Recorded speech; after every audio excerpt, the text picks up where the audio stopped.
सभापति महोदय, देश की अर्थव्यवस्था पर माननीय वित्त मंत्री ने जो श्वेत पत्र लाया है और सदन में जो पेश किया है, जिस पर चर्चा आज हो रही है, मैं उसका स्वागत करता हूं। इसलिए कि देश में एक भ्रम की स्थिति पैदा हुई और भ्रम की स्थिति पैदा होने के साथ साथ भ्रम की स्थिति फैलाई भी जा रही थी कि देश की अर्थव्यवस्था चौपट है। और उस परिस्थिति में जब माननीय वित्त मंत्री जी ने अर्थव्यवस्था पर श्वेत पत्र लाया, तो आज उस पूरे भ्रम की स्थिति का पटाक्षेप हो गया और वो आज साफ हो गया। महोदय, श्वेत पत्र में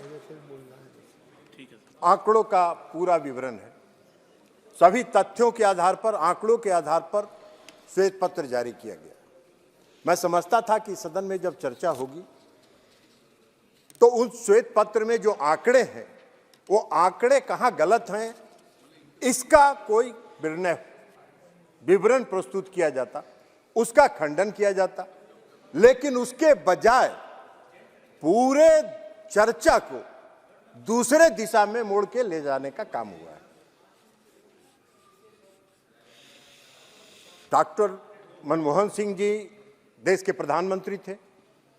उनके समय में जो वित्तीय कुप्रबंधन था, उसकी उसमें विस्तृत चर्चा है। अलग अलग भाग में उसकी चर्चा की गई है कि कहां कहां वित्तीय कुप्रबंधन था। मुझको भी उनके प्रधानमंत्रित्व काल में इस सदन का सदस्य रहने का सौभाग्य प्राप्त हुआ था और मैंने उसमें देखा था कि कहां कहां मिसमैनेजमेंट कुप्रबंधन हो रहा है। हालांकि मैं डॉक्टर मनमोहन सिंह जी को नहीं कहता, डॉक्टर मनमोहन सिंह जी बहुत साफ आदमी थे, लेकिन उनके इर्द गिर्द जितने लोग थे वो समूचे घोटाला और कुप्रबंधन के जिम्मेवार थे और डॉक्टर मनमोहन सिंह जी मूक दर्शक बेचारे देखते रहते। तो इसलिए उसकी विस्तृत चर्चा है। कितना ऋण दिया गया, कहां कितना ऋण किसको मिला, ऋण जो ज्यादा दिया गया उसकी भी विस्तृत चर्चा है। और ऋण जब ज्यादा आप दे दीजिएगा तो नेचुरली अर्थव्यवस्था पर उसका कुप्रभाव पड़ेगा। अभी चर्चा हो रही थी, माननीय गौरव गोगोई जी चर्चा कर रहे थे विजय माल्या जी को 8,040 करोड़ रुपए का ऋण कब मिला था? ये अभी आप कहते, गौरव गोगोई जी, अगर आप ईमानदारी से ये बात कहते कि मेरी सरकार ने विजय माल्या को 8,040 करोड़ का लोन दिया, ऋण दिया और वो लेके भाग गया, तब हम मानते कि आप ईमानदार हैं। आप तो ईमानदार है नहीं। आपने चोरी करवा दिया, आपने चोरी करवा दिया और जब चोर भाग गया तो हल्ला कर रहे हैं, चोर काहे भाग गया, चोर काहे भाग गया, चोर काहे भाग गया। अरे वाह भाई, आप चर्चा कर रहे थे नीरव मोदी की, आप चर्चा कर रहे थे नीरव मोदी का फ्रॉड, जो डिफॉल्ट था, गारंटी डिफॉल्ट कब शुरू हुआ? 2011 में शुरू हुआ, जब डॉक्टर मनमोहन सिंह जी की सरकार थी। 14,000 करोड़ रुपए का गारंटी डिफॉल्ट हुआ। आप मूक दर्शक बने हुए थे, आपका यही वित्तीय प्रबंधन था, ये आपका वित्तीय कुप्रबंधन था। अगर आप ये कहते कि ये हमसे चूक हुई, हमारी सरकार ने ये गलत किया, तो हम मानते कि आप ईमानदार हैं, आप ईमानदार राजनेता हैं। तो आप आज कह रहे हैं कि नीरव मोदी भाग कैसे गया, उसको क्यों नहीं पकड़ के ला रहे हैं? अरे आपने सारा इंतजाम कर दिया, 14,000 करोड़ रुपया जब उसके जिम्मे लगा दिया तो भाग गया। अब भाग गया तो ये सरकार प्रयास कर रही है उसको वापस लाने के लिए। अब वो विदेश में भागा हुआ है। और आपका अगर कोई प्रभाव है अभी भी तो जाके ले आइए उसको पकड़ के, देखिए कि वर्तमान सरकार उसको जेल में बंद कर देती है कि नहीं कर देती है। आप चर्चा कर रहे थे मेहुल चौकसी की। मेहुल चौकसी नवंबर 2010 से अप्रैल 2014 तक 8,738 करोड़ रुपए का उसने फ्रॉड किया बैंक के साथ। किसकी सरकार थी? आपकी सरकार थी, डॉक्टर मनमोहन सिंह जी की सरकार थी। और यही तो श्वेत पत्र है। और श्वेत पत्र में है क्या? आपके वित्तीय कुप्रबंधन की चर्चा है श्वेत पत्र में। जो काम आपने किया है उसी को दर्शाया गया, उसी का आईना है इस श्वेत पत्र में। और आपको खराब लग रहा है। मनीष तिवारी जी बोल रहे थे, उन्होंने चर्चा शुरू की, उन्होंने कहा राइट टू एजुकेशन एक्ट हमारी सरकार ने शुरू किया। अरे इस देश में सर्व शिक्षा अभियान किसने शुरू किया था? इस देश में सर्व शिक्षा अभियान 2004 में 9वीं पंचवर्षीय योजना में आदरणीय अटल बिहारी वाजपेयी जी ने शुरू किया था।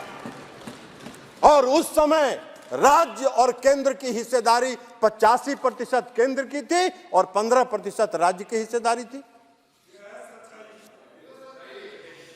आप वह 10वीं पंचवर्षीय योजना में भी लागू रहा,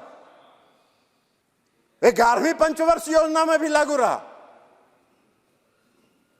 लेकिन 2010 में उसको आपने खत्म कर दिया और उसको समाप्त कर दिया।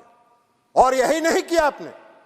2004 के बाद जब अटल जी ने शुरू किया था तो केंद्र की हिस्सेदारी थी, और जब आपने उसको खत्म किया तो सारा उसका लायबिलिटी राज्यों के माथे पर थोप दिया, और जितनी बहाली आपने की थी सब स्टेट्स के माथे पर थोप देने का काम किया।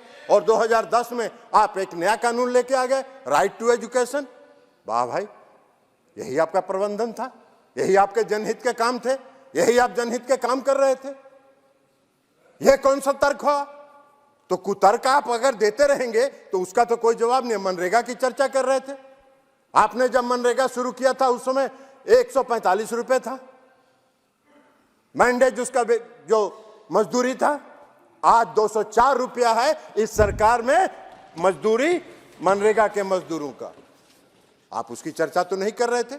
आप कहते कि भाई इस सरकार ने, वर्तमान मोदी जी की सरकार ने 204 रुपया मनरेगा के मजदूरों का बढ़ा दिया। आज बिहार में 209 रुपया। तो इसलिए आप इस सब चर्चा करते रहे, लेकिन आप चर्चा क्या करते रहते हैं? ये तथ्यों के आधार पर आपने कोई श्वेत पत्र का खंडन नहीं किया। आप चर्चा कर रहे हैं घोटालों की, भ्रष्टाचार की। मैं भी सदन का सदस्य रहा, 15वीं लोकसभा में भी, 14वीं लोकसभा में भी और 15वीं लोकसभा में, जब आपकी सरकार थी 2010 से 2014 तक,